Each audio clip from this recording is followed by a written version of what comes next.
Hello,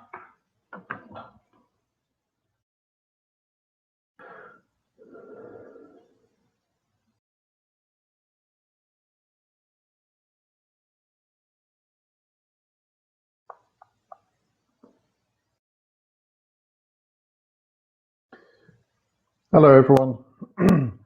So I just wanted to have an update, have a line still awake around the world.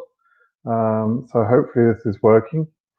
I'm trying new software again, so I'm not sure how this is going to work. It's broadcasting to Facebook and YouTube and Twitter at the same time. So that might create some problems. If it does, I apologize in advance.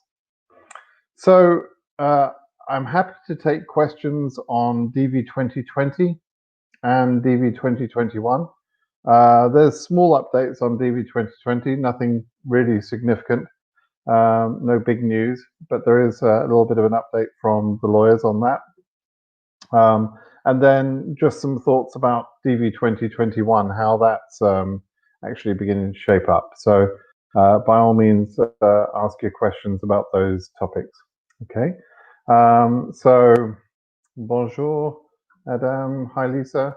Lisa, we've got to do an interview. So let's do that. I need to arrange that with you. I've got 2 or 3 other people that have said that they would do interviews, which I very much appreciate.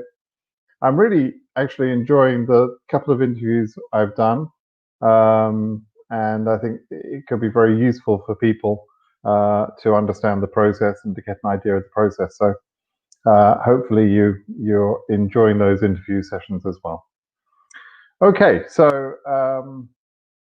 let's talk first of all about 2020.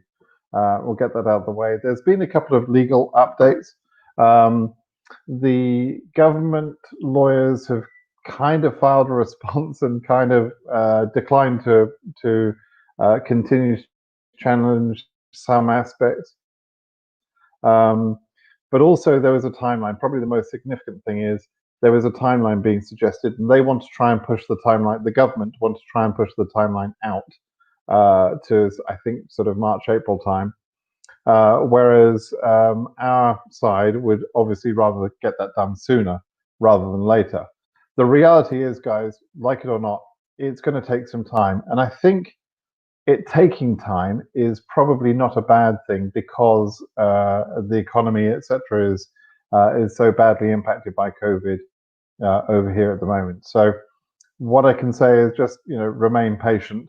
In terms of the constant question I get is, here's my case number. Will I get one of the 9095 visas? And I really don't know. Nobody at the moment can say what the priority order will be for the remaining cases.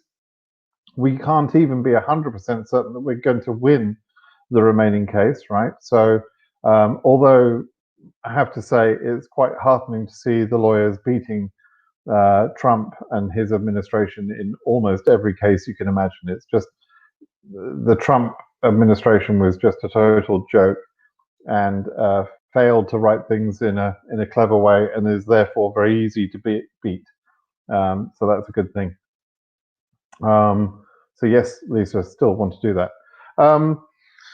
So I can't tell you, whether you're Group 5, Group 4, 2020, what number, if you're Asia, whatever number, Africa, whatever number. I can't tell you whether you are definitely going to get a chance to have one of those 9095 visas, or exactly what the priority will be. As I think I've explained before, what I suppose will happen is that cases at the embassy already will probably get the immediate chance, because the embassies can just handle those, right? So just like we saw at the end of September, if the embassies were allowed to sort of process the cases, they would just get on with it. They still have the case information with them, so they would be able to do that and then go back to KCC to get the visa number allocated from one of the 9095 visas that would be available at that point. So that's how that will work, I think. And the majority of those 9,000 visas would be used by cases at the embassy already. probably, let's say, 5,000 of them or so, maybe 6,000.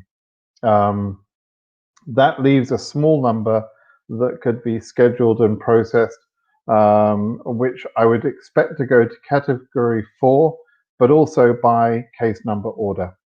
So that's how I think it will probably go.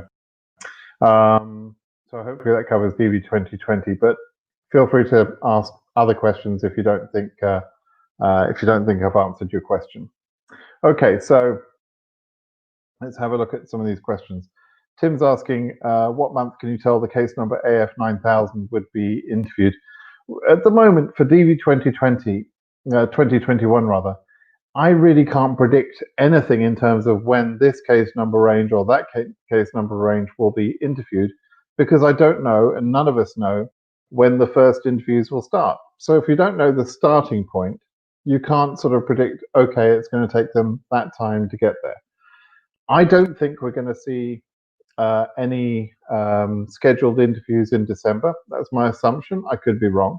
But December is normally when they would be setting up February interviews. I don't think we're going to see any.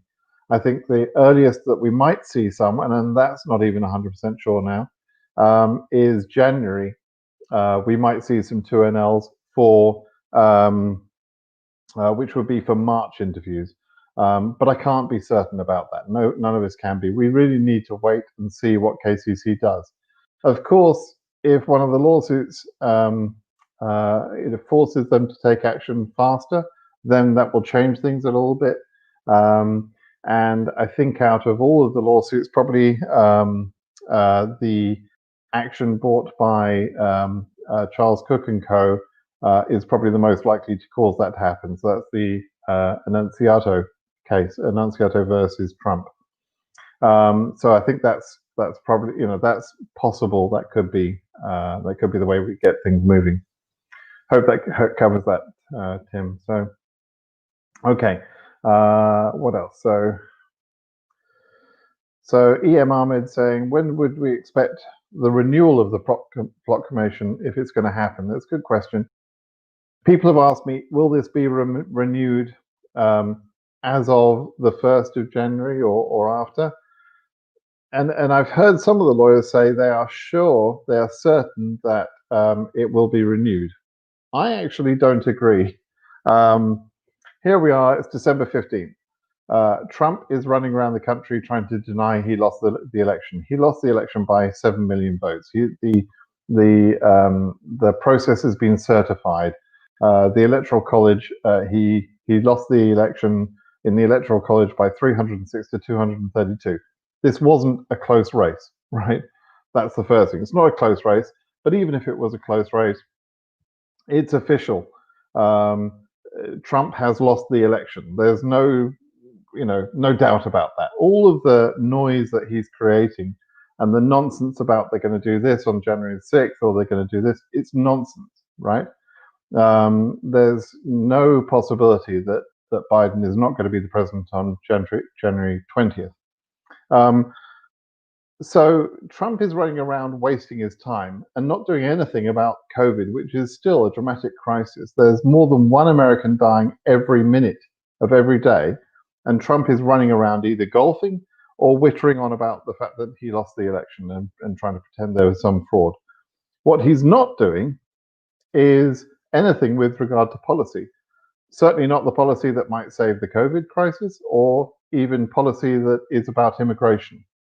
Stephen Miller, the racist in chief in the White House, is running around talking about the fraud, right? The election fraud. So if they're all looking at the fraud as they see it and trying to get Trump 4 more years and wasting their time with all that nonsense, which is really just a ploy to raise money for Trump to enjoy his lifestyle, if they're all doing that, they're not doing anything about extending immigration bans and that sort of thing. So we may not see the immigration ban extended. That's what I'm saying. It could happen, but I think on balance, it's possible that it won't be extended. Now, if it is extended, I would expect it to be extended prior to the deadline, so between now and the end of December, and therefore I'd expect it to just continue without a break.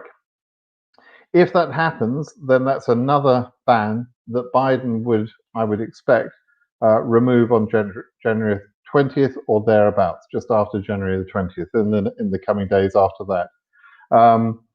When Proclamation 10014 was announced, Biden tweeted something about this is a distraction. He's stated that he's going to remove the Muslim ban, but he also tweeted this opinion, his perspective about the Proclamation 10014 being a distraction and scapegoating immigrants when really the problem was about the COVID crisis. So given that perspective, even though he hasn't specifically said what he'll do about that ban, I would expect him to remove the ban just after the 20th.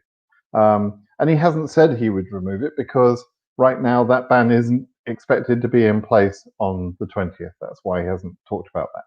Okay. Any new update on DV2021? No, not really a new update. We're just waiting for the first interviews to be scheduled. And, I'm sure everybody's impatient about that. Okay, questions here. Do you believe DV2020 visa holders will be allowed to enter, or when would you enter if it were you? I would choose to enter. I would book tickets now to enter between the 1st and January the 20th. And my reasoning for that is not that I expect Biden to do anything negative to block the airports and everything else. I don't expect that at all. But if you have to gamble, you would not leave yourself in a position where that's a possibility, right? So if Trump extends, then you'll have to change your plans, right? If you book, let's say, for the 10th of January or something, right? If Trump extends the ban, then you'll have to change your plans. But if you plan to travel after the 20th and Biden has to implement another blockage of some sort, another travel exclusion of some sort based on the COVID crisis, then you would be in a difficult position and we'd have to sue, and there's not very much time for those people. So if it were my position, if it were my case, I would travel between the 1st and the 20th of January. That would be my position. Okay. DV2021 is going to be a disaster just like DV2020. I don't think it's going to be just like DV2020. I don't think it's going to be as bad as DV2020, but every month that goes by without starting interviews is a problem. And of course, we've got COVID crisis going on all over the world. There are some embassies in areas where COVID is still pretty serious. There are parts of Europe where cases are increasing dramatically, and cases have increased dramatically in the USA. So it's possible that DV2021 is affected by COVID. Now, remember, when Judge Mehta put his opinion together in the court order that was around about September 30th, he was very clear that he wasn't giving relief for the damage that COVID had done to the program, only giving relief for the damage that, or trying to give relief, he was trying to craft relief for the damage that the government's decisions had done. His perspective was COVID is a natural crisis, and the damage that is caused by a natural crisis or an act of God or something like that is not something he can provide relief for.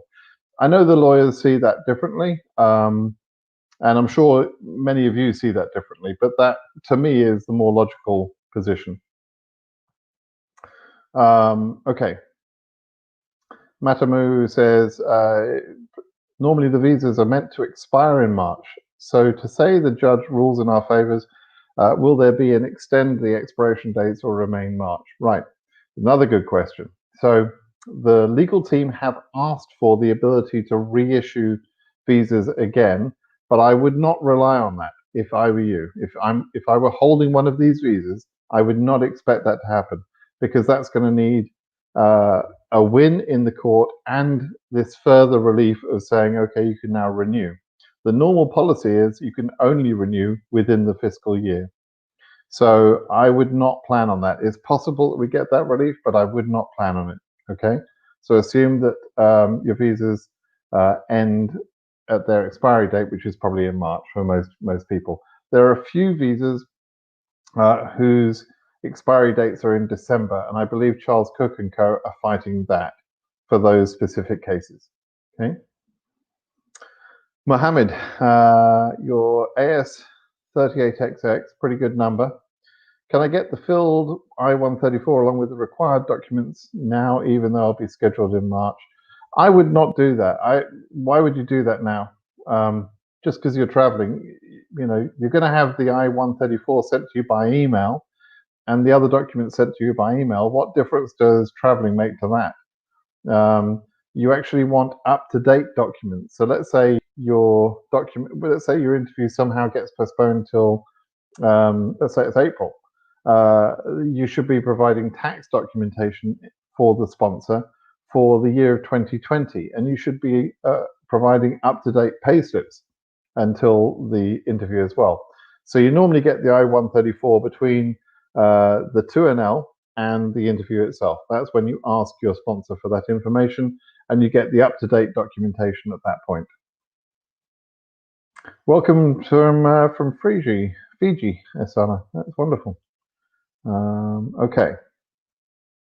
After the DS260, you didn't receive any email. Yeah, there's a lot of people that DV2021 people who've not received email.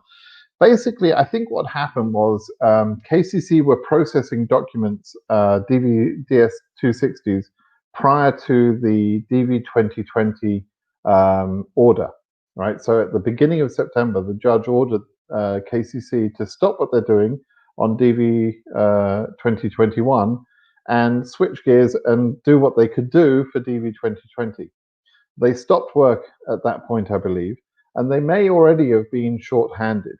The staff at KCC are mainly contract staff. Contract meaning they don't have a permanent job, and KCC will tell them maybe a week or 2 weeks or for several weeks ahead, we need 50 of you to work based on workload. So it wouldn't surprise me at all if they had reduced the amount of employees that they had on contract based on the lack of work they had, based on, everyone was banned, right? DV2021 cases didn't need a lot of processing. DV2020 was over. And then all of a sudden they're told to rush and do DV2020 in September. And I think they just stopped work. And I'm not sure that they fully geared up, since then. I see a few signs that maybe they're getting back to normal capacity in KCC, but not very much. So we can't be sure. But because of that, there are a lot of people that are waiting for some sort of email after the DS260 submission. So that's pretty normal. Okay, so don't panic about it. What do I think about today's update for Gomez and the schedule for final judgment? I talked about that briefly. I think the lawyers are trying to get the schedule as soon as possible, and that's great. Although, actually, as I mentioned earlier, I think a delay kind of helps us. It's not. I know it's very worrying being delayed for DV2020 folks, but the reality is there's still millions of people here unemployed that had lost their jobs, and there's going to be some sort of reduction in capacity of jobs when Biden gets in, because he's going to have to sort of advise states and cities to go through local lockdowns when it makes sense to do so. We have the vaccinations starting, but that's going to take a while. You can't just vaccinate 300 million people overnight. It doesn't happen that way. It's going to take months for vaccinations to provide some level of general immunity. So it could be that the economy remains difficult for some months to come. And so, the fact that you get delayed on DV2020 is, it's not a bad thing in one sense. It just means you're going to be coming to a better economy. It would be very difficult to come over here right now and, try and start your life. So, the later the better in a way. Okay. Any chance we get interviews for DV2021 starting in February? Very little chance, Chris. The little chance is this. Maybe between now and the end of the month, they might start issuing 2NLs. Maybe.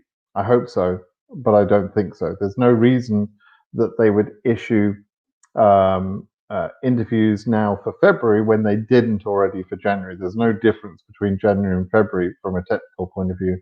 The ban is, there was no reason for them to do that. The ban is still in place until the end of this month. If they don't issue 2NLs in December, then they could possibly do February interviews being sent 2NLs in early January. I don't think they're going to do that, but it's it's just about possible.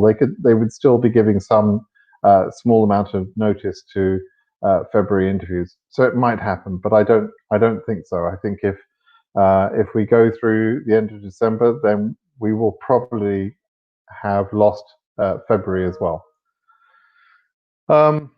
Tim again. Do you pay the various fees before being interviewed or after getting the visas? No, you pay them before you're interviewed. So the process at most embassies is it tends to be in two parts. So you go and see a representative at the consul at the embassy, and you hand over paperwork and you pay your fees. And their job is simply to collect the paperwork from you just before your interview. This is on the day of interview, right? And then you're told to go back and sit down and wait. After you've paid your fee, you've got your receipt, and you've given your paperwork, they make sure you've got everything, and then you'll wait for a few minutes or an hour or something, and you'll see a consular officer and have the actual interview. That interview only takes 2 or 3 minutes. It's a very quick process, maybe 5 minutes or so. It's a very quick process normally. But by that time, somebody has had a look through your documents and they make sure everything's in order. They've had a look at your case notes. But in other words, you've paid your fee prior to the interview even happening. And if you're refused at that point, then your money is lost. So that's how that works. Right, I've covered that question about whether we've heard about any interviews, and the answer is no, Patricia. Jeff, what about people with not subject to PPE 10014? Is this means they're free to go to the USA? There was a lot of mistaken annotations when those visas were being produced. So regardless of the annotation, the people that were exempt from the order, from the proclamation, were people that had a valid visa prior to or on April 23rd of 2020. If those people were being reissued a visa, then those people could enter. They can enter now. The Schengen area bans, Brazil bans, those bans, they're all still in place. So although you can enter the USA, you can't travel through the Schengen area and other areas that are blocked. Otherwise, you've got to quarantine in a third country, like go to Mexico or somewhere like that for 14 days prior to entering the USA. So some people could legitimately do that. Now, having said all of that, there are a number of people who have entered the USA despite the proclamation, and they should not have been allowed in. But the process means that you first of all try and board the plane, and the airline staff are supposed to look at your visa and figure out whether you've got the appropriate visa or not. And they've been trained to recognize this visa, the immigrant visa, as being authority to get on the plane. So I've said to people in the past, those people who've tried had a pretty good chance of getting on the plane. And lo and behold, that happened. There were people, I am aware of people that tried to get on the plane and they were able to do so. When they got to America, I know of a couple of cases where people were turned back, where they were turned back. They didn't lose their visas, they didn't get their passport cancelled or thrown in prison, nothing like that. They were just told to leave and come back. However, other people, more cases actually, were let in because, again, the Customs and Border Patrol are used to the policy that says if you have a visa, an immigrant visa, you're allowed to enter. So just based on their training and their normal procedures, people have actually been able to enter. So that that's, I hope that covers that one, Jeff. Can an applicant be denied if one digit of their passport number do not match? That would be unlikely to be denied unless there was suspicion of fraud. So if that applicant had applied 5 times and changed their passport number by 1 digit in each of the 5 times, the American government, they're kind of stupid, but they're not that stupid.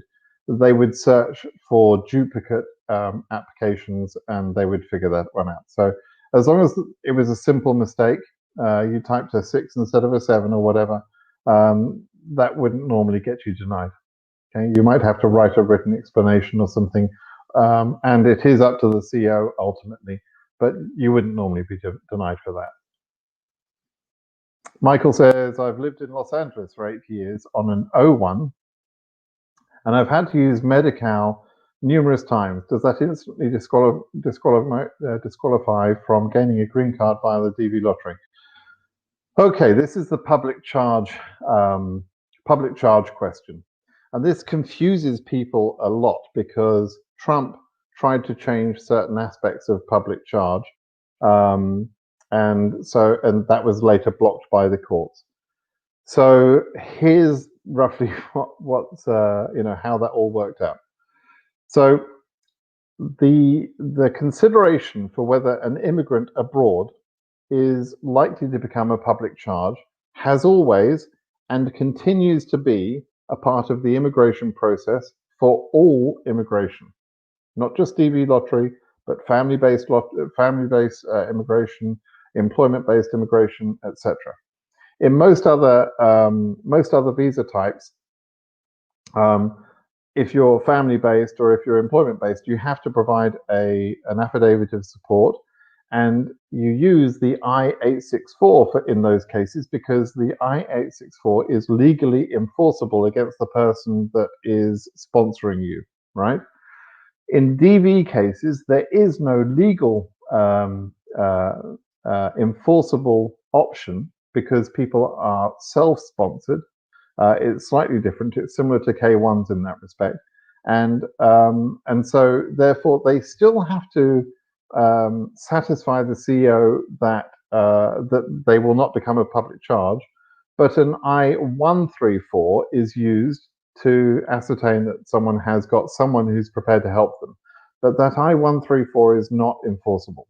Okay, so that's mainly about consular processing. It has an impact on adjustment of status, but mainly it's about consular processing.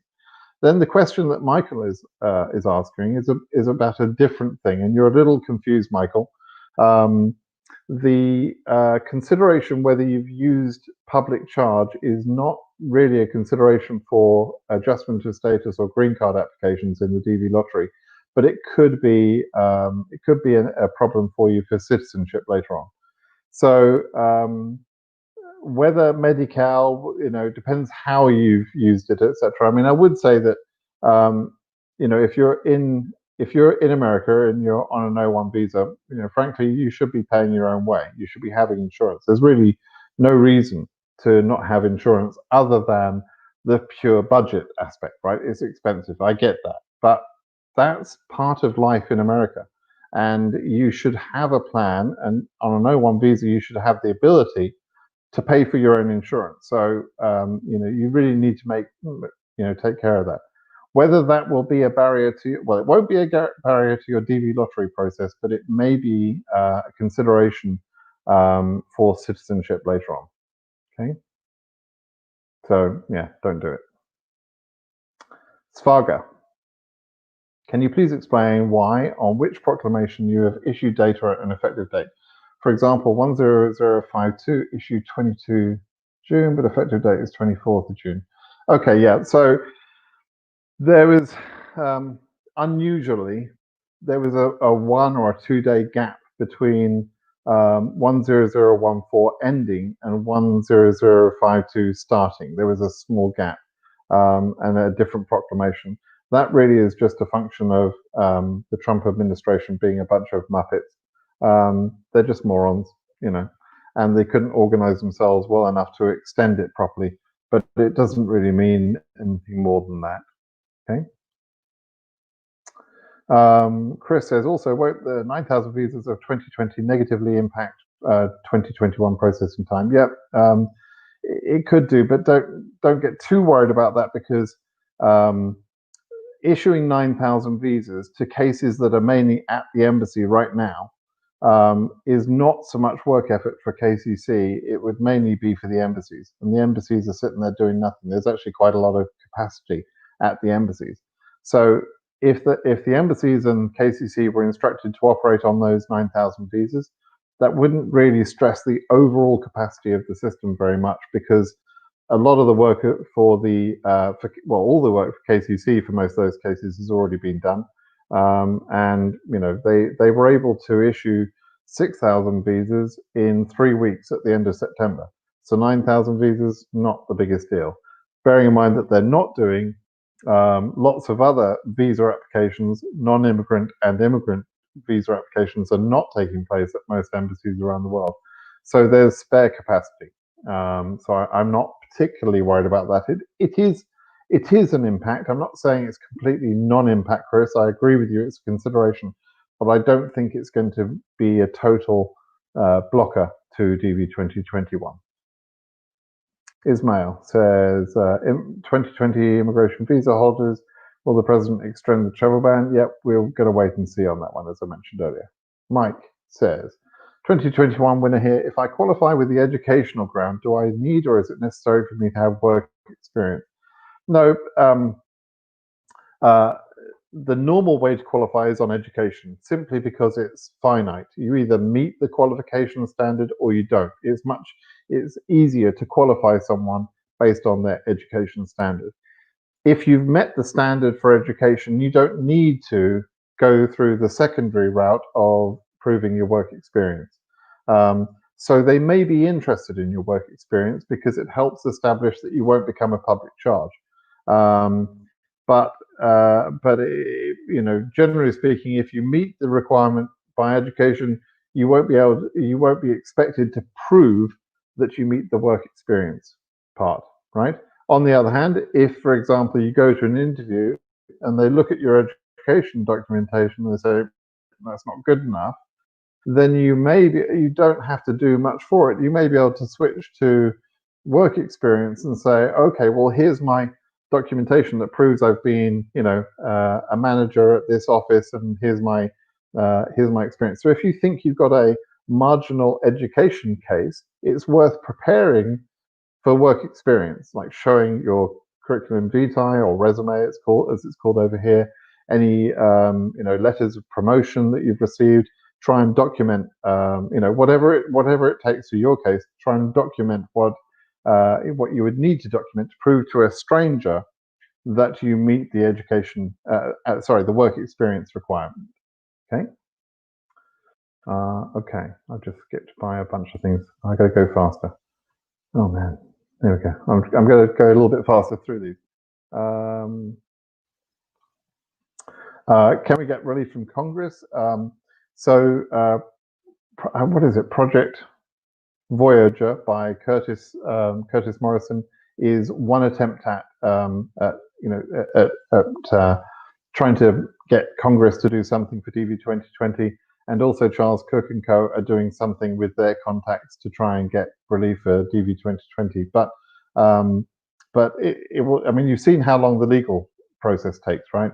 So to actually write laws and get laws passed, which is what someone means when they say get relief from Congress, that's just not a quick thing, and so we'll have to see whether that's possible or not. But it seems like a long shot to me.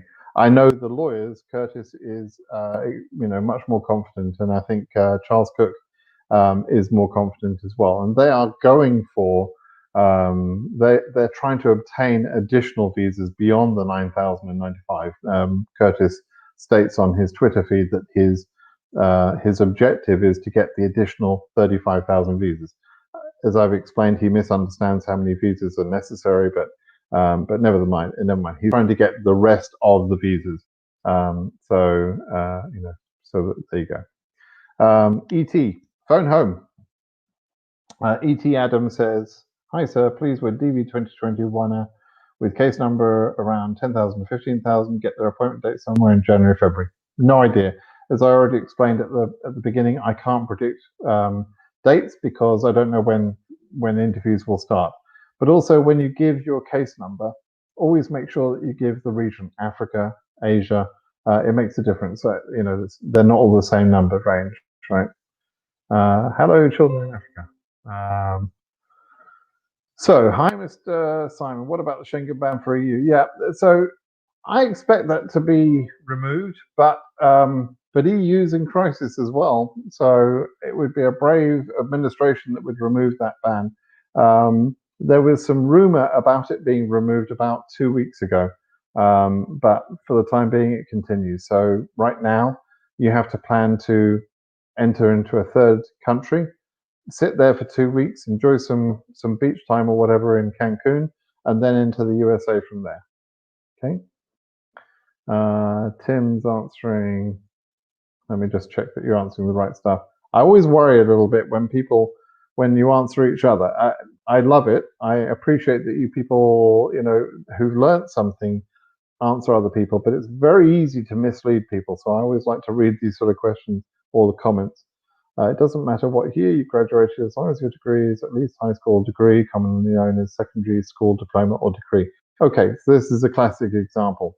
It's very difficult for you, Tim, to answer that question to Mike Poopy unless you know his country, because you're talking from your perspective based on your country. Do you know where Mike went to school? I don't. How do you? Maybe you know each other. Okay, but the point being that the education standards in each country are not the same. So when you give information about, you know, what is the requirement, it worries me a little bit. And actually, if you ever see me answer questions about what's the requirement, I normally say, even though I know a lot of the countries by heart, I normally say I don't know, because I want people to check that for themselves with people in that country or with the embassy. And there's only some embassies that are very clear and categoric about it. For example, Sri Lanka is very clear about it. So always be a little bit cautious on how you answer other people's questions, because we want to make sure that we're not affecting negatively someone else's ability to process their case. Okay. But I appreciate you're trying to help, Tim, though. So children in Africa, all the children in Africa, or just one? I'm a DV2021 and I'm asking if I can send my supporting documents without my wife's passport, as they can't. No, you can't. So the documentation from KCC says very clearly, don't send the documents unless you've got the whole package. So do what you have to do to get the other passport you need, and then send the whole package. Okay. I've answered that. I've answered those questions. For Europeans, it's very complicated to book now because the Schengen ban. Yeah, it's a bit complicated. It's also complicated for people outside of Europe that would normally fly through Europe. So if you're in Africa and you would normally fly through the UK, for example, and then to the USA, you can't do that. You actually have to find another route, which might be a stupid route. You might have to go somewhere else, you know, and make a sort of a bit of a weird travel plan in order to travel directly to the USA. So you can't go through Europe. Kind of crazy. Right. Do you need a COVID-19 certificate to enter the USA? Currently, no. But again, this is another question that I tend to dodge because plans could change at any moment, right? So I don't want. What I want you to do is to check with the, with the airline, and they will generally know what's required, for you to enter the USA. But keep an eye out on things. So I don't want to mislead you, Kerry, or anyone else. Okay. Hussein is answering that. Sorry, do you pay for flight and visas when you win the DV? No, you pay for the visa. So you pay for your visa interview, $330 on the day of the interview. Then you book your flight and you pay for your flight. That's up to you. Nobody's doing that for you. That you can book that whenever you want. And either just before or just after you travel into the USA, you pay an additional $220 per person for the green card itself. Okay. Tim's answering all the questions. Thank you, Tim. Right. Oh, look. Tim's going mad. Look, Tim's answering everybody. Tim, come online. You can answer all these questions. Okay. Melon Tube. Is there a possibility of the public charge rule being removed personally? No, it's been there for 100 years. In fact, if you remember, Ruth Bader Ginsburg, who recently passed away, the Supreme Court Justice, I saw documentation about her parents when they came to the USA in 1909, 110 years ago. When they came here, they actually were, checked out for public charge. It's always existed and it always will exist. It's just a normal part of law, immigration law. Okay, so until immigration is radically overhauled, that won't change. I've answered that question. If you just rewind to the beginning, you'll hear me answer that one. Is AS 15,000 a high case number? It's at the beginning of the high side, because Asia in particular is going to be impacted when Biden removes the Muslim ban. Okay, so there are roughly, I can't remember the numbers exactly, but there are about 6,000 Iranians who are currently banned. There's the Yemenis. Who else? There's about 8,000. I think it's 8,500. So of the 25,000 or so selectees there are in Asia, again, this is from memory, I'm sorry if I'm getting these numbers wrong, about 8,000 people are currently banned and can't process their cases, right? So what happens when those people suddenly get unbanned? It's bad news for the high case numbers in Asia, right? The same thing can be said of Africa to an extent, but a lesser extent, and also EU to a much lesser extent. Not at all an impact in Oceania and South America. Okay, crazily, I submitted a DS260, says Amir, in June. Crazily, I received a PhD offer. How it take to apply for a student visa? My attention is never AOS. Right. Okay, you'll apply for a student visa, and because you submitted your DS260 very early, probably unwisely, not crazily, but unwisely, you rushed to do that. That will now be taken into account for your student visa. And so if they believe that you have intention to try and immigrate based on your DS260 application, you might be denied the student visa because of that. Okay, it's not an impact to your DV process that you apply for the student visa, but there is an impact the other way around. That's one of the reasons I tell people don't rush, particularly if there's no need to, if you don't have a low case number. That's one of the reasons I say don't rush to fill in your DS260. But people just fire that off often within a couple of days. I'm sure there's somebody on the call right now who submitted their DS260 the weekend they knew they were winners. It's nuts, absolutely crazy to do that.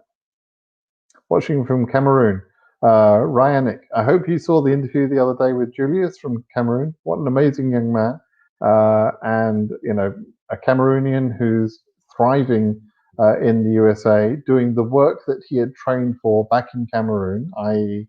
a chemistry teacher. I loved everything about Julius's story. I think that's amazing. I mean, that's a very good job he's got, right? He's very secure. He's going to bring his spouse over soon. They're going to have a wonderful life.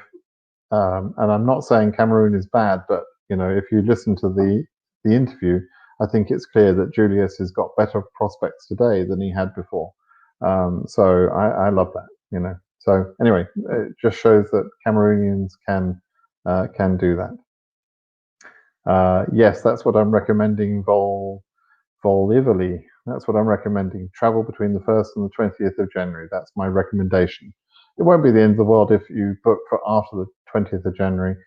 I don't think Biden will do anything bad towards immigration, but we'll have to see. Amin is a named plaintiff on the Enunciato case. And in case we win, will they give me priority even if my case number is not current? No, if your case number is not current, you won't get processed, right? You can't. It's just part of normal standard law, and you'll have to wait for your case number to be available, which will change. A dramatic difference in September was that everybody was current, and this year it's going to be much different because they'll control which case numbers are made current based on the over selection. So no, it won't help you at all if you have a very high case number, I mean. Okay. Anda. Hi, 701 DV2021.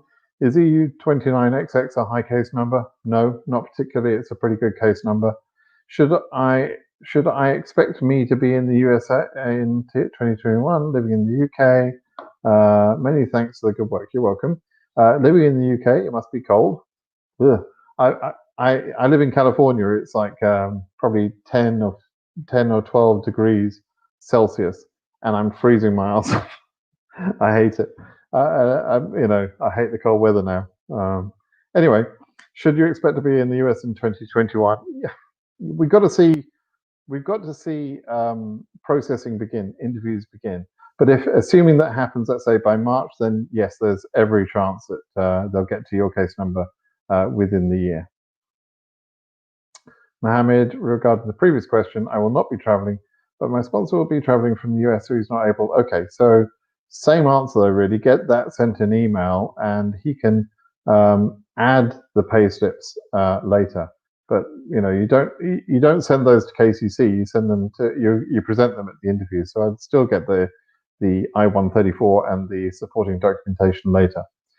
Will Trump extend the ban? I don't know. We'll have to wait and see. How does a lunatic behave? Who knows? You're welcome, Ian. Mario Sanchez. Do interviews take place in order once the case number becomes current? It's another good question. Can you get the interview? Okay, so let's say cases, just suppose case numbers, from 5,000 and below are ready, ready for interview within the given month. This question normally comes by people saying, okay, if I'm case number 3,000 and my buddy is case number 4,500, both of us are current, but am I guaranteed to get my interview in the first week and he would be in the second week in the month? And the answer to that is no. The case number order is not important within the month when everybody is current. Even within one embassy, they don't seem to go by case number order at that point. So there is no legal reason why they would have to. So no, it doesn't really matter what case number order you've got once everyone's current, or once you're both current, if you see what I mean. Svarga, can you explain why? I think we already did that question. I think it's a repeat. I think that's a repeat. Mehmet says, I think we've answered that question. We don't know whether it's going to wash your hands. Absolutely. We don't know whether it's going to extend. Cole, that means EU31 XXX doesn't have luck for DV2021. It doesn't mean that, Cole. Some people like to be positive. Some people like to be negative. I look at a glass as being half full. Other people look at a glass as being half empty. You know that saying. So I personally would just wait and see. I'm not predicting, what will happen. Maybe there'll be enough processing time for all the cases, because maybe half the people that have been selected look at the situation in America and say, hang on a minute, the economy is destroyed thanks to Trump's ineptitude. There are 3,000 people a day dying there. Why would I want to move to America? So that may mean we go through the case numbers very quickly once we start processing. So we'll have to see. Brit, winner of 2021, says Vandries. We have a WhatsApp group where we have many winners from DV2021 from the SA region, and none of us have received the last email of those that were sent after September 30th. We've written to KCC and only response to automatic email. What is happening because they don't respond? Yeah, so as I mentioned earlier, I think there's been a reduction in staffing at KCC, and they're doing limited amount of work. From their perspective, they were processing DV2021 cases from around about the end of July, or even mid-July, all the way through August, right up until the end of August and the very early part of September. And they probably had enough cases to be interviewed, ready by that time. And they've done a few more since then, right? But but I think they're working as needed. They're not sort of lining up a lot of people. They're not sending letters out as fast as they should do. I wish they wouldn't work like that, but that's how they're working. So there you go. As DV2020 winners, how can we get relief from Congress to, I think we talked about that.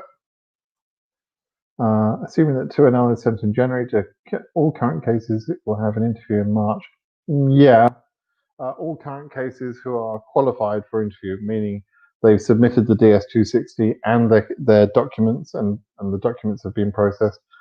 So all of those cases should be interviewed in March. The only thing is that where the VB moves up a little bit each month, and that should be related to the progress they're making in interviews, and of course they've not made any progress. So it's possible that they actually have too many people made current and that they can't schedule all of those in 1 month. It's possible. So generally speaking, I would expect them to do them all in 1 month, but but we'll have to wait and see. Sorry for the slightly sort of confusing answer.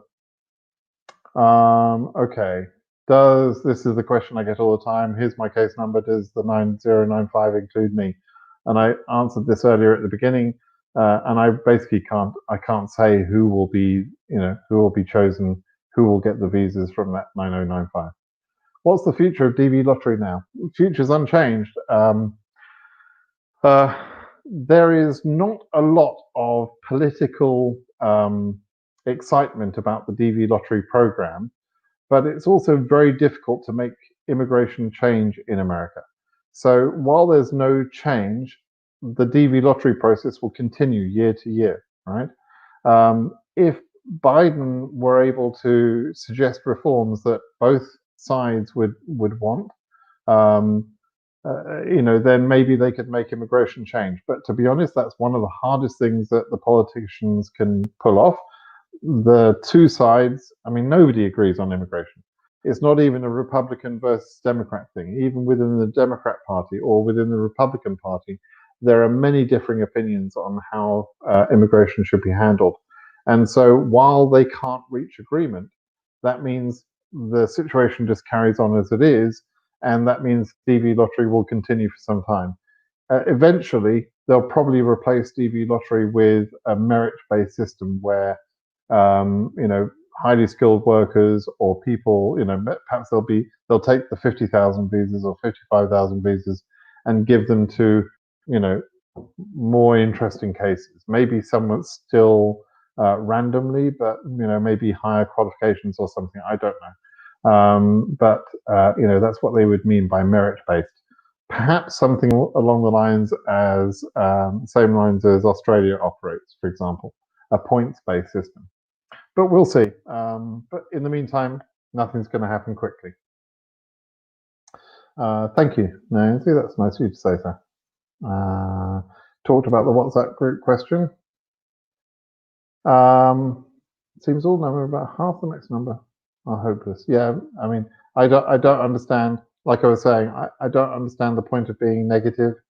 You don't know that. I don't know where you're plucking that number from the sky from. It doesn't make any sense. And I've seen surprising things. So I can predict mathematically what will happen, but that's nothing to do with what will happen in terms of what humans do, right? This is an unpredictable process, particularly in a year like this. Bearing in mind, there's going to be embassies that won't open. So there'll be, let's say Cairo remains closed. There's several thousand people normally interviewing Cairo. If Cairo embassy doesn't process cases, that will mean that those visa numbers are not being used, and other countries and other embassies will go past them, right? It's not a nice thing. It's unfair in a way, but that's the reality. That's what COVID is doing to us. So there you go. Okay. 1st of January to 29th of January. Yeah, I think I've already discussed that. Sri Lanka, no interviews. Yeah, exactly. Let's see. Yeah, again, I don't know when you're going to be because I don't know when they're going to start. I've answered that question, I think, 3 times now.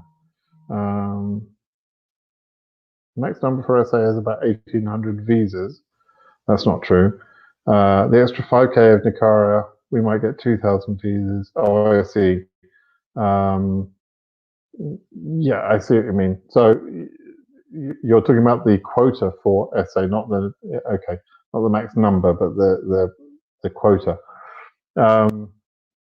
Yes, there's a small increase, 10% more visas available this year and last year. It might help, but we'll have to see. AF 46K, yes. Haven't received a request for supporting documents. Is it normal? Yes, because of the things I said earlier, where they're not really processing as fast as they could be or should be. Same question there. Although this one, Nyanzi, you've got a very high case number there. And you're saying, is it a high case number? Yes, it's almost at the end of a long queue. So my impression is that the highest case number in Africa is probably about 88,000. We'll know that for sure in about 2 weeks' time, because on the 1st of January, I'll be able to get hold of the what we call the SIEC data, which will be every case number in all the regions, right? I'll have all of that data. You'll have that data too, because a fantastic gentleman by the name of Zarthisius collects this data for us and publishes it for us as well. So you'll be able to see all this information. And so you'll then see, I believe what you'll see is that you're probably in the last 200 or 300 cases at most. Maybe not even that, right? You might be in the last 100 cases. So everybody before you is before you. So yes, you're in a high case number. Benjamin, when do you think? Yep, I don't know about when you'll be interviewed because I don't know when the interviews will start.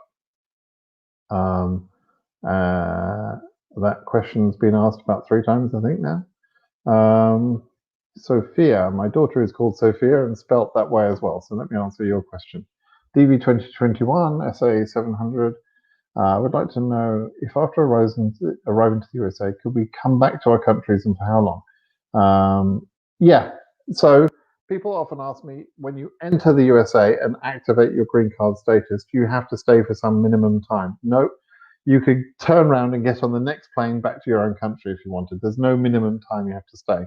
You can then stay out of the country for up to 12 months. There's a difference between staying out for up to 6 months and staying out between 6 and 12 months. And then if you want to stay out for longer than 12 months, you have to have actually applied for permission called a re-entry permit, an I-131. You have to do that before you leave. So in other words, if you just go in, Sophia, and you don't stay in America for very long at all, but you leave almost immediately, you can safely leave the USA for up to 1 year.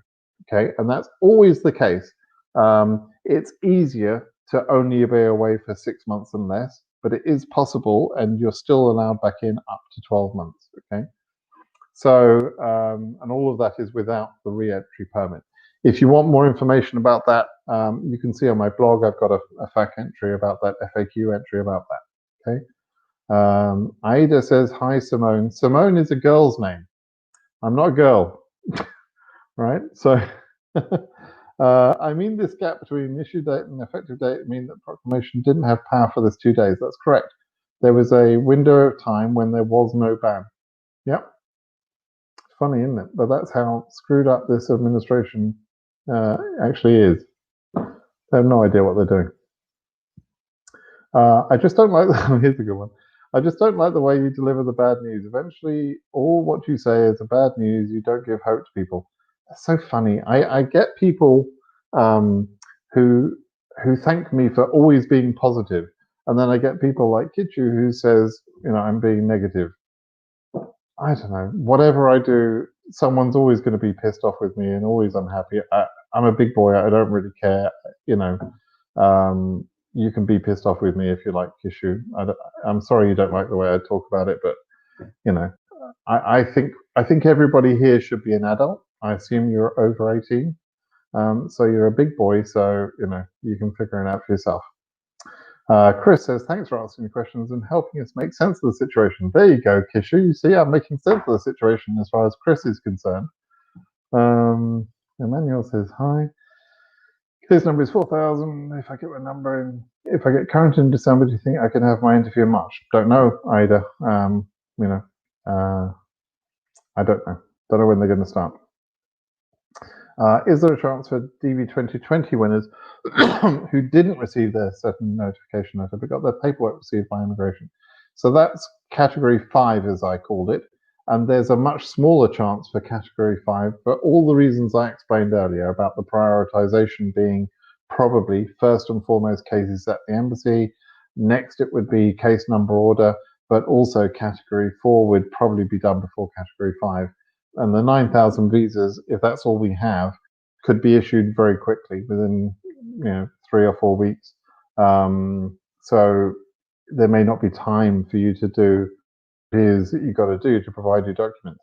The other thing is, you had a year to provide the documents, and for whatever reason you didn't do that, or you did that, but KCC screwed that up. How is that problem suddenly going to get fixed? How are you suddenly going to, after a year, suddenly figure out how you couldn't have provided the documents before? Or KCC, who were determined to lose your documents, suddenly won't lose your documents? I mean, it's just, I don't think it's going to work, right? And I think it's going to affect people. So, the bad news is, and Kishu's going to hate me for saying this, but it probably means that you've got less chance than other people. And the only difference I would make on that is if you were a named plaintiff on the Kennedy case, or if your case number was very low and you somehow use nagging or influence to get your case processed very, very quickly. That means that Charles Cook says, be the squeaky wheel, nag KCC to process your case. Some people actually did that. They listened to what people like myself and Charles Cook and others were saying was, call your embassy, call KCC, phone them every day. Some people did that and that got them their visas in September. So, maybe you can do that. Davies Perez, I'm a winner of 2021. My daughter became 21 on July. My number is already in the bulletin. I'm afraid they don't go the visa. Right. So your daughter is going to be covered by the CSPA, and I have a write-up, an article on my blog at BritSimonSays.com that explains how the CSPA, the Child Status Protection Act, applies to DV lottery cases. There's a mathematical formula that calculates how many days you can add on to the 21st birthday to say when she'll be protected by. So the question for you is, is to work out that number of days, and by the sound of it, from July to now, you should be protected. But go and read my blog on this, on the a child over 21, and calculate that datus. Okay.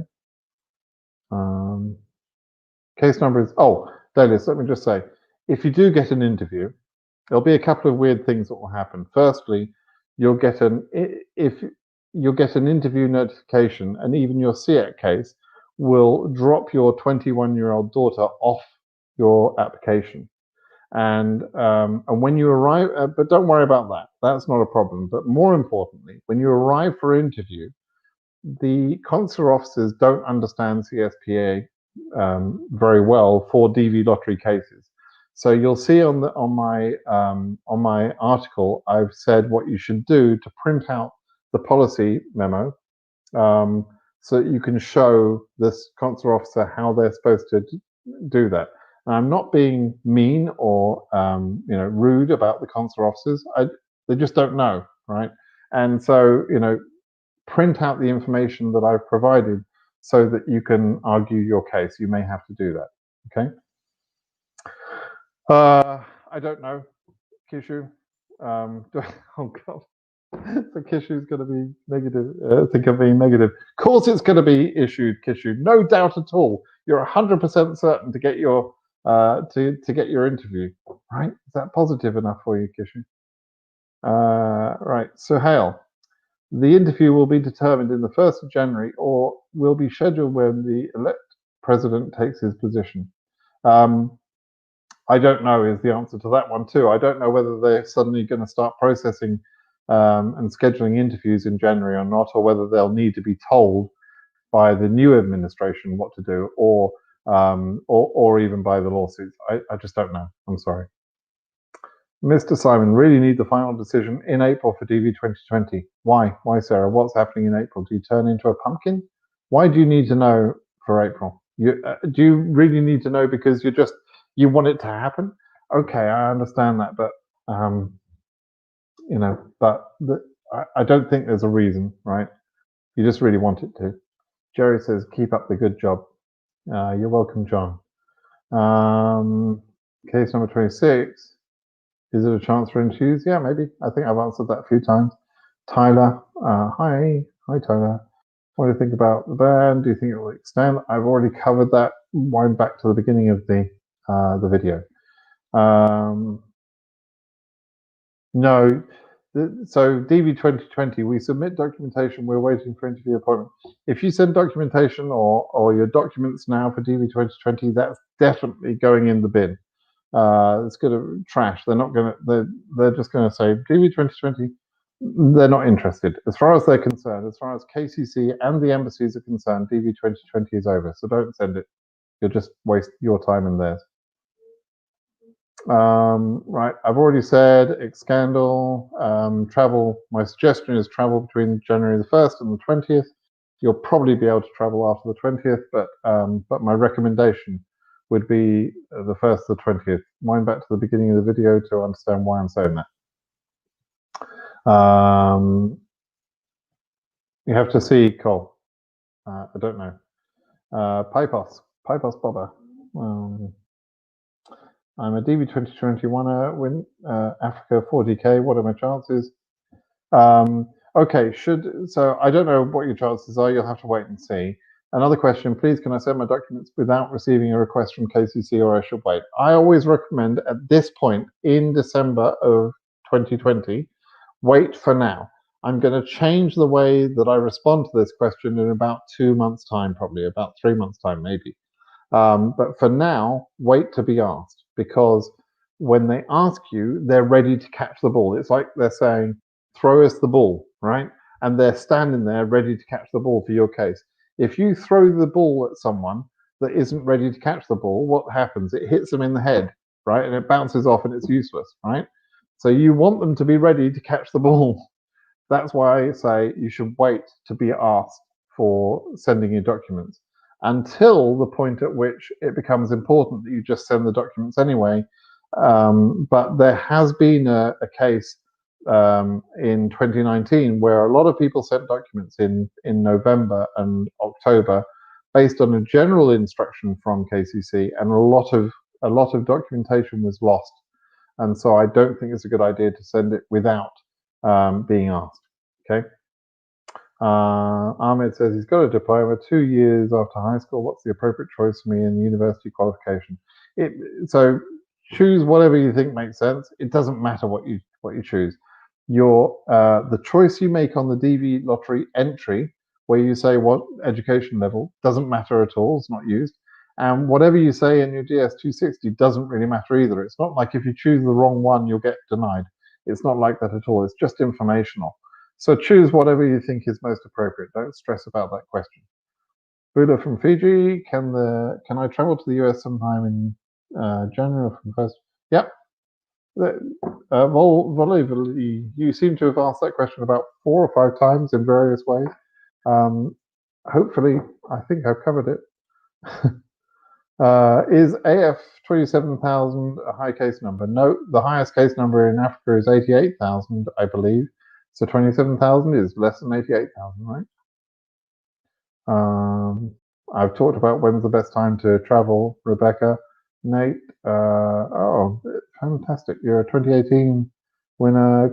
Thank you. Thank you, Nate. Glad to hear that worked out for you. And hopefully you're in the States and enjoying life by now. So good for you. Mario, another question. So sorry for asking. You're probably tired of this question. Probably. I haven't read it yet, but probably, yeah. But with the changing circumstances, I must ask: does 2021 SA 1600 have a good chance right now? I don't know. I don't know. Depends when they start interviews. When are you doing the next video interview?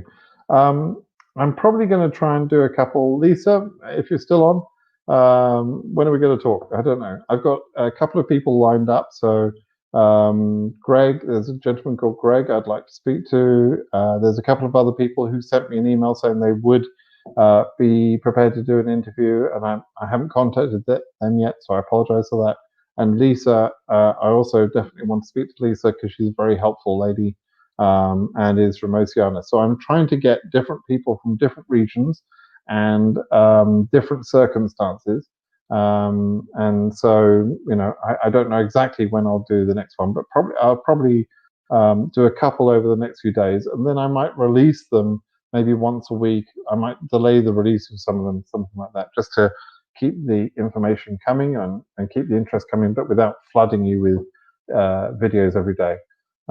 These live things are long enough already, and you're probably sick of hearing my voice. So there you go. Zeneb, if somebody wins the lottery, can they only spend 1 month? You can do that, but it's not recommended. The green card. If you want to do that, just get a visitor's visa. Why do you need a green card? If you get a green card, you have an obligation. For one thing, you have several obligations. You have some more rights than if you had a visa, temporary visa, but it's not a good situation to be in for just having a 1 month a year holiday in the USA, because you actually have to report tax, for example, outside the USA, right? So you're sitting there in Germany or wherever the hell you live, and you've got to fill out an American tax return because you've got a green card. And if you don't fill out the tax return, you'll lose your green card. And hey presto, you might actually have to pay some tax in America because you're earning money in Germany or wherever, right? So don't do that. Like, the green card is for working and living in the USA. So do that for 1 year or for 2 years or something. But if it's not your plan to move to America, don't get the green card. Okay. No, I don't think there's a problem. Mario, you're welcome. You're welcome, Mario. Good job. I'm trying to skip through some of these fairly quickly, as you can see. My name is Kano. My number is EU17XXX. No, I answered that, Kano. Hopefully you heard my answer. Don't send it without being asked. Not yet, anyway. Hello, Brist. Brist is to do with the Jewish religion, I believe. So that's nothing to do with my name. It's Brit or BritSimon. When do you expect the visa bulletin will be current for 2021? It may not get current for 2021. Might not ever happen. And if it does, probably not in all regions. I think Asia is unlikely to go current, and I've explained why. Africa might, but I don't know for sure. EU again, we'll have to see. And then, it's just difficult to predict. So there's the mathematics of it that says there should be enough visas for everyone, and then unfortunately there's going to be the COVID impact and the loss of time impact, etc. So there'll be those things to be juggled. Yeah, I don't know whether they're going to send emails in December. Sophia says, can I join the group? Let me know, please. Just be a little bit careful with these WhatsApp groups, guys. Same thing I said earlier. Blind leading the blind is what I call it.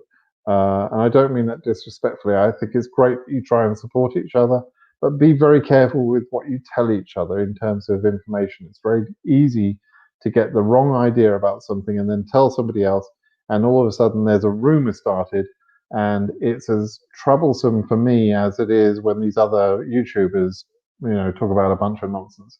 So try not to do that. It's just confusing. So by all means, join a WhatsApp group and support each other, but don't advise each other if you can try and do that.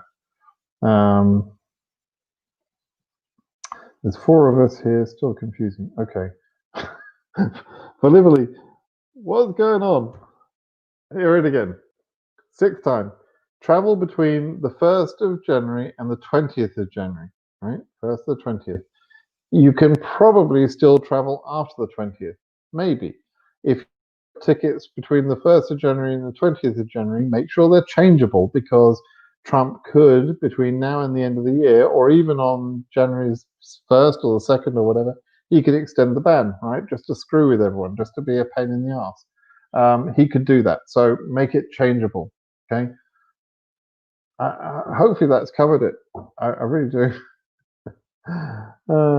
Okay. Can someone apply for DV lottery using temporary passport? No. No. There's rules about that. Don't apply with a temporary passport. That's a good work. What do you think about EU27? It might be scheduled. I don't know. 9K, will they be delivered? When will they be delivered? Sorry. We don't know. We don't know when the lawsuit is going to happen, right? What happens when you unlock your DS260 more than once, I guess, for revision? Nothing. There's no problem with that.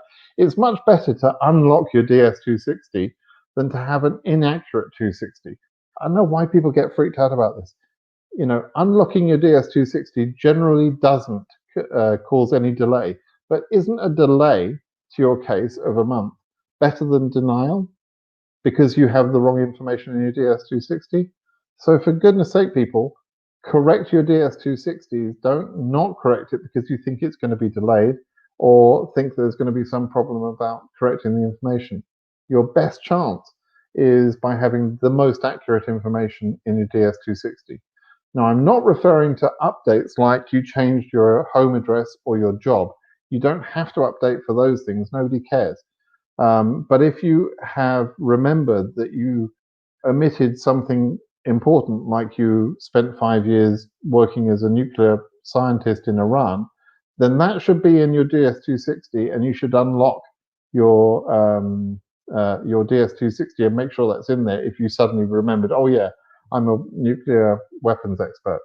Of course, if you put that in there, if you were a nuclear weapons expert in Iran, they'll probably deny you, but nevertheless, it should be in your DS260. You've got to be honest, right? What happens if a child becomes 21 after the parents? Will that child still get the visa? Yeah. So Dallas, go and have a look at my my carefully researched and very accurate CSPA information on my blog. Just because you're saying that, I can see you haven't found it. Turning 21. Just get that for you. Look at this. I'm so helpful. Okay. So Dallas, this is the place that I told you earlier to go and have a look. That link is for you. Hopefully that's going in. Oh, come on. My internet's very slow, so oh, hoping you're hearing me. Yeah, okay, there you go. Right, so, oh man, I gotta go through these last few real quick. Right, so I'm from Azerbaijan. Yeah, you have to make some sort of arrangements to travel, Yusuf. I can't tell you what to do. I'm not a travel agent and I don't live in your country, but you're going to have to figure that out. Okay, once you get scheduled for an interview, you've got to sort something out. And you know, I don't care how you do it. You've got to do it. This is a once in a lifetime chance, right? Is applying spouse and myself separate and include derivatives considered? No. If you're married, if you're two people and you're both single, you get one chance each, right? One each. If you're a married couple, you get one chance each. Each of you enters and lists the other person as the derivative, and both of you list all of your children if you're married, right? So it's the same. It's the same whether you're married or whether you're single. You both get an individual application. I've answered that one. Temporary passport. No, I've already answered that one. Sorry, any news? You'll have to rewind, Mohammed. I'm sorry, I'm trying to sort of go as fast as I can to catch up with the questions. 20 winners.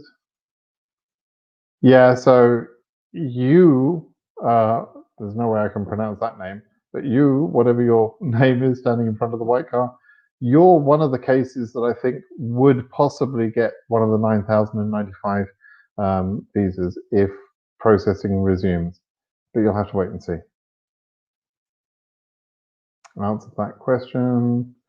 Answer that. Well, okay, so let me go back to that one. Is it too late for AF43K since we lost 6 months? Yes, the time is an impact. So that could be a problem, right? We just don't know how it's going to go. Oh, Dallas, I see. We were just catching up. You're welcome, Dallas. It's according to the gap between issue date and effective date. No, so Svaga, there was a gap on the June dates. That doesn't mean that there will be a gap on the December 31st to January, whatever. A gap is not required, so it could continue from one to the other. They just couldn't organize themselves well enough. Yep, good luck this year. Yep, read that one.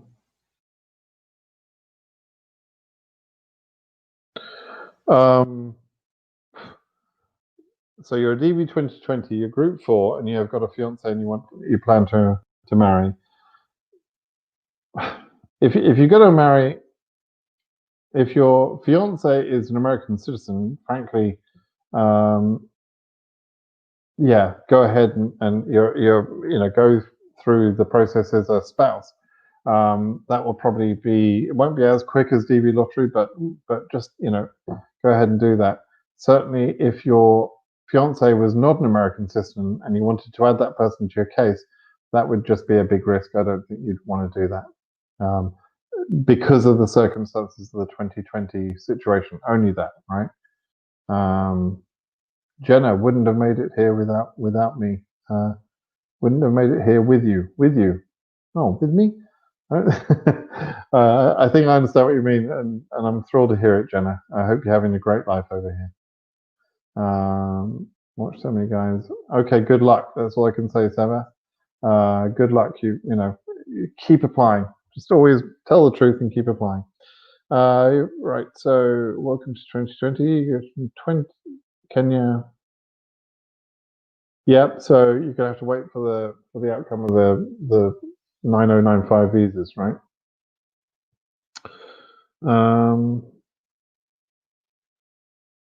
Right, so DV 2021, they're saying they've got all your documents and that you're ready to be scheduled when your case number becomes current or when they're scheduling visas. That's basically that. You're just waiting now to be able to be, oh, Albany, we did it. You know what's going on. All right, great, fantastic. So yeah, you're just waiting. So Green Liberia, you're just waiting to find out what happens about the scheduling, right? So, once they're scheduling, once your case number is current, then they're going to schedule you. You're ready for interview. What's the fate for DV 2020? Will candidates with 30K get an opportunity? Maybe. Don't forget, without giving me a region, your number is useless. Okay. Yeah. Thank you for your time. Got my answer. Good. What's the fate? Yep, just answered that. From Nepal. Case number, I haven't had Nepalese today. So your case number is AS6200. Question about sponsor. Can I show both my personal bank statement? Yeah, absolutely. If you've got money in your own bank account, you can try and convince the consular officer that you have enough money that way. And if you're interviewing Kathmandu, up until about 2 years ago, they used to work on the basis of an invitation letter. And so, they will probably take a substantial amount of savings into account and maybe not need the I-134. It's up to them how they choose to meet the public charge requirement for candidates in their embassy. Okay, last few questions then, I hope. Let's see if I can catch up here. So that one we've done.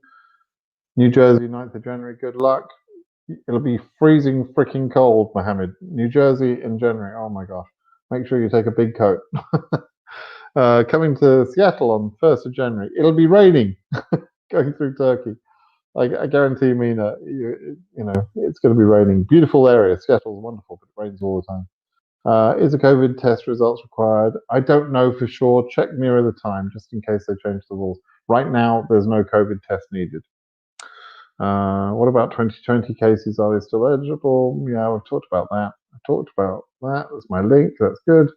DV2021. Where's this? Oh, where did my place go? Okay. When will they reschedule interviews? Yeah, I don't know. We're waiting. We're waiting to see whether they're told to reschedule by the judge. That's the main thing, right? We're hearing you, Emmanuel. Good, you're hearing me. Good. I think my audio probably cut out at some point, so apologies for that. What's the effect of the closure in embassies of some countries and the opening of others on interview priority, as some people may not? Right, so if Embassy A is closed and Embassy B is open, Embassy B, people interviewing at Embassy B are going to get the visas, and Embassy A selectees are not going to get the visas. They're going to be, they're going to be missing out. Now, if then Embassy A reopens later or opens later, those people will get a chance again. But if I were you, I would be paying very careful attention. You may want to switch your embassy to a relatively nearby embassy. It's possible. But it's going to be one aspect of chaos that's going to happen in DV 2021. And some people will work around that chaos, and other people will sit there helplessly and not get their visa. If you got deported, can you still apply? Depends, really depends why you got deported, when you got deported. Obviously, it's not a good thing that you got deported, and I assume that means you disrespected the immigration laws in this country in some way. And if you then expect the immigration laws to work in your favor, to be honest with you, you're kind of dreaming. But it depends when, when that happened and for what reason. Okay. 2020 winner, 15K with 4 family members. Please, possibly how much? No. Yeah, I don't know. For all the reasons, I've rewind back I've addressed that several times in this video. Talked about that one. Let's just see if there's any new questions here. So yes, exactly that, Bruno. That's what I was saying. If your embassy in your country doesn't open because of COVID, yes, you could change to another country. And the process for that, by the way, is this. One of the lawyers tried to make this sound mysterious. It's not mysterious at all. Basically, if let's say you're in Frankfurt embassy and you want to be interviewed instead in Paris, you have to contact Paris embassy and they say, yes, we'll accept your case. Right, so they're prepared, and then you go back to Frankfurt embassy and you email them and you say, okay, please send the case to France, to Paris. Right, that's the procedure for when your case has already been sent for interviews to an embassy, which then is closed or remains closed. On the other hand, if you haven't even been sent to the embassy yet, if your interview has not been scheduled and you assume that it will be closed by the time you're going to be scheduled, then you could ask KCC to arrange your interview in Paris, for example, or wherever else prior to the interviews being scheduled. But obviously, there's a bit more risk in that because in the meantime, 2 months later, you might find that your own embassy is open by that time. So, generally speaking, you're asking to transfer from one embassy to another, and you do that by speaking to both embassies, and then they send information between themselves. Okay. Lisa is in Seattle. Yeah. I mean, I've watched that. What is it, Grey's Anatomy that's set there? It's always raining. What the hell is wrong with that place? But no, it is beautiful, I know. But yeah, it rains. Yeah. Hey Simon, would you expect reduced entry numbers for DV 2022? Yeah. The number of entries for DV 2021 I had predicted would be lower, and sure enough, they were.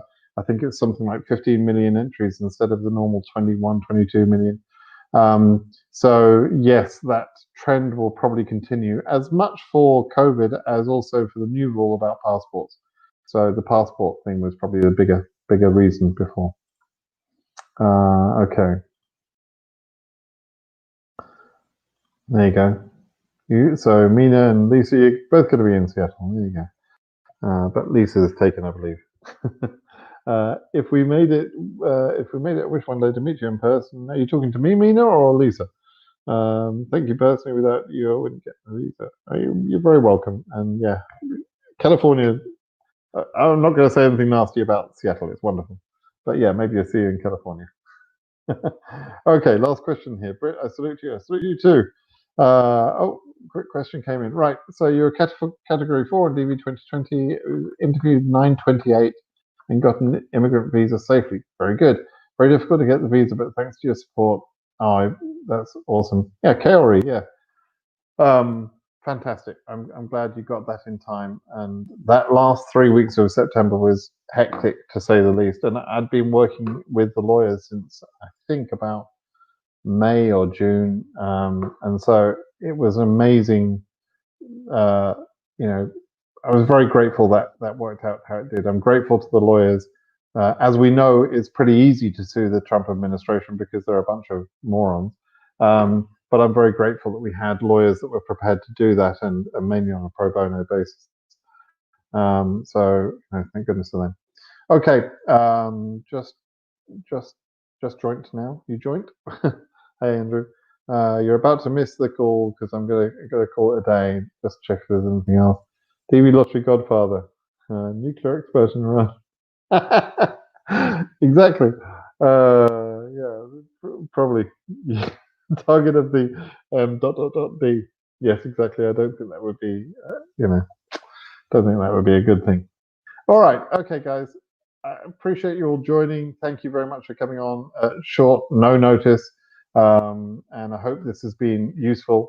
And in a few days' time, I've got a couple of other videos to post, by the way. I want to start another series of videos related to, for example, how you choose where to live, money matters, how to choose, what sort of property you can get for different prices throughout the States.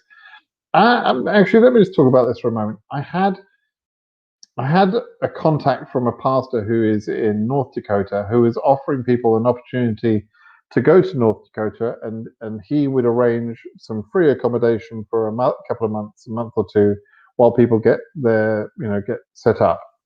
And I had a conversation with the pastor. I'm sure it's a well-meant gesture on his part. I don't doubt that at all. But to be in North Dakota, which is one of the coldest places on earth, and not very much in the way of economy locally, and low-paid jobs, meaning 20% of the local population is in poverty. To be honest, I don't think that's a good way to start your American journey.